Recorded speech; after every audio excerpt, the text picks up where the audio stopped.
Kaiser coming up in the next segment. I want us to spend some time now on this. There's an article called Dark Minds, Field Guide to Conspiracy Theorists, and they've made hundreds and hundreds of new psychological designations. Don't like big government, don't like corruption, don't like Nazi Germany, don't like Soviet Russia, you're mentally ill. And Soviet Russia and Nazi Germany had psychiatrists, were the first groups out having people detained and grabbed. And notice right next to it is another mood disorder or, another drug ad is right next to the story, Hit Piece on Me. I mean, this whole thing is drug ads. And I'm somebody that criticizes that 20% of our kids and 18% of adults, and now the government wants, under drug company lobbying, to have 50%. New Freedom Initiative. And this guy just says Jones makes things up. Jones, I almost can't even get into this because there's so much disinformation here. Jones thinks there's FEMA camps. Jones thinks Halliburton's involved in child kidnapping. And that was all over the news. Chicago Tribune, you name it. I mean, it's come out about Blackwater and the child prostitutes. And I mean, it's come out about the UN. And he would, when I would say that, he'd go, really, what's your proof? And I'd go, well, just search engine, UN child kidnapping, Halliburton, and he just would laugh at me. I mean, it's not funny, you smart-ass, smug little bastard. I mean, this stuff isn't funny. And he says, Jones just gets irate when you challenge him on his made-up stuff. I'm not making any of this up, and you know it. And it just goes on here in the article. It says we're all conspiracy theorists to some degree. We've all hardwired to find patterns of threat. Yes, like the Bengal tiger in the bushes in Central Asia or the lion on the African savannah. To see patterns, I mean, what patterns? They're openly announcing world government. But he says that's a crazy conspiracy theory I have. They're openly announcing a new bank of the world to carry out global governance in Newsweek, Time Magazine, you name it. And he didn't. I sent him all this. He didn't want it. He just wanted to write an article to fill in the pages between drug ads. But the really sick part is the end, where he says that I'm like basically calling for violence. But here we go. In his 1954 classic, The Paranoid Style in American Politics, historian Richard Hofstadter hypothesized that conspiracy thinking is fueled by underlying feelings of alienation and helplessness. Well, why do the police have hundreds of thousands of charges of conspiracy every year? Conspiracy just means two people get together and have an agreed-upon plan. Government and corporations don't do that? Recent research supports his theory. Oh, yes, from other psychologists. New Mexico State University psychologist Maria Albanania Papa has found that people who endorse conspiracy theories are especially likely to feel angry, mistrustful, alienated from society, and helpless over larger forces controlling their lives. Yeah, if you're awake and your kid got shot in the back by police, or CPS took your kid, you're going to be pissed off. You're going to be alienated. And then, I mean, you heard the representative, when they tried to have hearings about the Mayak report, they would go, we're not talking about the Mayak report. We're going to talk about stopping bank robbery. Let's not talk about conspiracy theories. I had the reporter in here yesterday, and she said, I can't find in the Mayak report about Ron Paul and bumper stickers. I flipped it open, said right there, oh, I didn't see that before. And she was, thinking I hadn't read it or looked at it. I mean, just because you say it isn't there, just because you say the moon is made of cheese doesn't make it so, folks. So I'll come back and finish up with this. But the end part, I mean, it's just, basically, I am the new Helter Skelter. I'm the new, evil Charles Manson with an army of killers. We'll be right back. Tomorrow I'll do a more thorough debunking of this. But, I mean, there's really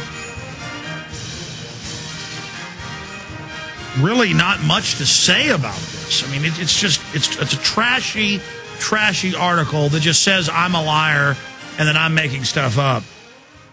Historian Richard Hofstadter had a hypothesis that conspiracy thinking is fueled by underlying feelings of alienation. And it goes on to say, Jones insists he had a Leave It to Beaver childhood. Now, see, that's taken out of context. I said I had great parents that were like Leave It to Beaver parents and were really nice. Yes, how were your parents? Parents are really nice. Maybe a little too lenient sometimes, now that I'm a parent and look back on it. And just great parents. I had no idea how great my parents were. I've always talked about that. And it's just impossible to this guy that I had a great life. I mean, I grew up in a middle-class neighborhood on a golf course, and I, dated cheerleaders and just went on camping trips, other than getting a lot of fist fights and seeing a lot of weird stuff growing up, seeing the police being drug dealers, and that was on record, that the sheriff went to jail for it. I had a great childhood. But no, it's just a lie. Because I wouldn't give this little bastard, because once I got into the interview, I could tell this was slimy. And a hit piece. This is exactly what I thought it would be.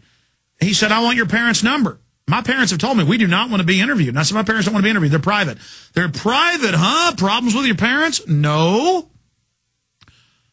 I go over to my parents every week or so. We get along great. Oh, what's wrong? You hiding something with your parents? And so psychology today is saying I have a bad childhood. It's made up crap. Is there no end to these people? Jones insists he had a Leave It to Beaver childhood. I couldn't confirm such an idyllic past. When I asked if I could interview his family or childhood friends, he insists his family were very private. I said they're very private. They don't want to talk to the media. And he had not kept in touch with a single friend. No, I said, I know who some of my friends are, but they're like all off now with families. I haven't talked to some of them in years. One of my high school friends died. And he said, can I have their names and numbers? And I said, no, I'm not going to put my friends in a hit piece. He didn't put that in here, though. When I asked if I might look them up, he became irritated. He doubted he could spell their names. And besides, well, no, I was thinking of the Raisler brothers, who I was really good friends with in Austin, who I lifted weights with 3 days a week and went deep-sea fishing with and camping. And one of them is an engineer. The other's a... in fact, let's look up online right now in front of everybody. Look up Nathan Raisler. It's spelled like Roachler. Raisler. And Roger Raisler was a UT football player. He was 2 years younger. I mean, here, let's look him up. I said, well, there's the Raisler brothers. And he goes, how do you spell that? And I said, oh, I can look it up. And he goes, no, that's all right. Because he didn't want that. He just wanted to make it sound like, oh, with any of my friends, I couldn't spell their names. See how this is crazy mind games from flim-flam men who just want to, oh, look, the Chicago Business School where the neocons came from. There's only drug ads in here except for a Chicago Business School ad with the Straussian view of... And it goes on to say, when I asked if I might look them up, he became irritated. He doubted he could spell their names. And besides, I'd already taken up too much of his time. I turned down 50 or 60 requests for interviews this week, which was true. The Obama deception had just come out. Usually we turn down, I don't know, Deuce said 3 today, probably 4 or 5 more will come in by tomorrow. Let's say 5 a day.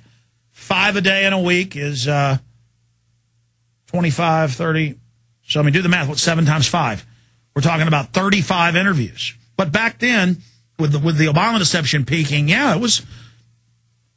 See, he doesn't understand that. Dude, he was saying I was lying about millions of views of the Obama deception until I made him go online. See, that's what I mean. I mean, it just, they constantly spew their propaganda, which always turns out to be bull. We tell the truth, and then we're getting attacked. Listen to this. The number sounded wildly inflated. He doubted he could spell their names. Besides, I'd already taken up too much of his time. I turned down 50 or 60 requests for interviews this week. He wanted me to know. The number sounded wildly inflated. Conspiracy theorists have a grandiose view of themselves as heroes, manning the barricades of civilization. At an urgent turning point in history, the psychologist held, Jones has a messiah complex. Black contends. Now, Black's the fake name of the pot-bellied Austin Chronicle guy who writes editorials saying that Centra isn't a foreign-owned company taking over Texas roads. Go to Centra. It's in Spanish. Centra is a Spanish company. But they don't care. They have such contempt for you, they will tell you it's American-owned. Black contends that I have a messiah complex. Grandiosity is one of the defenses against underlying feelings of powerlessness.